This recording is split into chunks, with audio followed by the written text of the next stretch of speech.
Isipin mo ito, isang araw nang gumising ka at pag-check mo sa iyong bank account ay may malaking pera na doon. Sobrang laki na hindi mo na kailangang mag-alala sa susunod na buwan. Ano ang unang pumapasok sa isip mo? Bibili ka ba ng bagong phone? Magta-travel abroad ka ba? O baka naman magre-resign ka na sa trabaho mo? Maraming tao ang nangangarap na yumaman. Pero alam mo ba kung ano ang mas mahirap sa pagpapayaman? Ang panatilihing ang iyong yaman.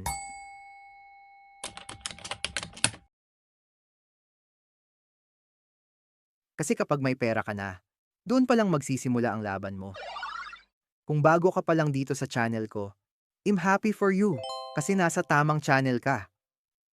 Tara, samahan mo ako hanggang dulo. Gusto kong i-share sa'yo ang buhay ng dalawang magkaibigan, si Juan at si Lito. Pareho silang galing sa hirap. Nagtrabaho sila ng mabuti, may side hustle, hanggang sa pareho silang biniyayaan ng malaking pera sa parehong pagkakataon. Si Juan, sobrang saya. Ang unang ginawa niya, nag-upgrade agad ng lifestyle. Bumili ng bagong kotse, kumuha ng mamahaling kondo, and every weekend ay laging nasa mall para mag-shopping. Ang katwiran ni Juan, pinaghirapan ko naman ito, kaya deserve ko na mag-enjoy. Mukha siyang sikat at mukha siyang mayaman sa social media. Samantala, si Lito noong nagkapera siya, nanatili muna siya sa simpleng buhay niya. Alam ng pamilya niya na may pera siya, pero hindi niya ito ipinagyabang sa iba. Ang ginawa ni Lito, huminto siya sandali para mag-isip. Hindi niya hinayaan na kontrolin siya ng pera niya. Dahil alam ni Lito na ang pera madaling gastusin, pero sobrang hirap ibalik kapag nawala na. Mhm. Nang dumaan ng 2 taon, nagkaroon ng malaking problema sa ekonomiya. Nawalan ng kita ang marami. Si Juan, dahil malaki ang bayarin sa kotse at kondo, biglang na-stress. Naubos ang pera niya sa mga bagay na hindi naman nagbibigay income. At the end, nabenta niya ang mga gamit niya sa murang halaga. Pero si Lito, dahil itinago at inalagaan niya ang pera niya, kalmado lang siya. May pera siya para sa emergency, at may pera pa siya para bumili ng mga negosyo na siguradong mangpapadoble pa sa pera niya. Dito natin makikita ang unang dapat mong gawin kapag nagkapera ka na. Palamigin mo muna ang pera mo. Huwag kang gumawa ng malaking desisyon sa unang 30 days. Ito ang tinatawag ng mga expert na 30-day rule. Kapag biglang dumami ang pera mo, ang utak mo ay nakakaranas ng tinatawag na dopamine rush. Sobrang taas ng emosyon mo. At kapag mataas ang emosyon, mababa ang talino natin sa pagdedesisyon. Huwag kang bibili ng bagong sasakyan agad. Huwag kang magre-resign sa trabaho mo sa unang araw pa lang. Yes. Ipunin mo muna ang pera mo sa isang ligtas na bangko, kung saan hindi mo ito madaling makikita o magagastos. Mas mabuti pang isipin ng mga tao na wala kang pera kaysa isipin nilang mayaman ka pero baon ka naman sa utang. Ang pinakamalaking pagkakamali ng marami ay ang tinatawag na lifestyle creep. Ibig sabihin nito, habang lumalaki ang kita mo, lumalaki din ang gastos mo. Kung dati ay masaya ka na sa simpleng kape sa bahay, biglang gusto mo na ng mamahaling kape araw-araw.